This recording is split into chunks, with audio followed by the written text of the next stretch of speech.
अरे एग्रीमेंट की क्या ज़रूरत है, हम दोनों के बीच बात हो गई है ना।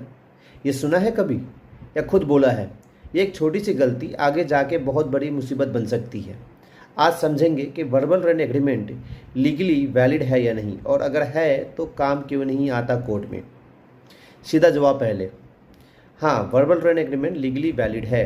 ट्रांसफर ऑफ प्रॉपर्टी एक्ट 1882 कहता है 1 साल से कम की टेनेंसी के लिए रिटन एग्रीमेंट कंपलसरी नहीं है। मतलब अगर आपने लैंडलॉर्ड से बात की, हाथ मिलाया, घर लिया, रेंट दिया, तो ये एक वैलिड टेनेंसी है।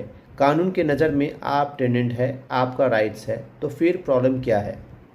प्रॉब्लम ये नहीं कि एग्रीमेंट वैलिड है या नहीं, प्रॉब्लम ये है कि आप प्रूफ कैसे करोगे। कोर्ट में जज पूछेगा कितना रेंट था, कब से रह रहे हो, नोटिस पीरियड क्या थी, डिपॉजिट्स कितनी दी थी आपने, और आप बोलोगे हमने तो बात की थी।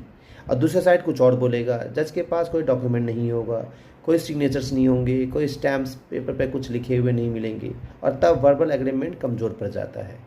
ये वैलिड तो है लेकिन प्रूवेबल नहीं, और कोर्ट में प्रूफ ही सब कुछ होता है। तो अगर आपका वर्बल एग्रीमेंट है, ये चीज़ें आपका केस स्ट्रॉन्ग कर सकती है। नंबर 1, व्हाट्सएप मैसेज पे रेंट की बातें, अमाउंट्स और डेट्स। रेंट रिसिप्ट्स चाहे वो हैंड रिटन ही क्यों ना हो, ज़रूरी है। बैंक ट्रांसफर्स यूपीआई के थ्रू या एनईएफटी। रेंट लिखो डिस्क्रिप्शंस में। कॉल रिकॉर्डिंग्स कुछ स्टेट्स में एडमिसिबल है। विटनेसेस यानी नेबर या कोई और जो जानता हो आपके और आपके मकान मालिक के बीच के अरेंजमेंट। बिजली और पानी का बिल जो आपके नाम पर हो। जितना ज़्यादा डिजिटल ट्रेल्स उतना ज़्यादा स्ट्रॉन्ग केस आपके लिए। तो सुनिए, वर्बल एग्रीमेंट वैलिड है लेकिन रिस्की है।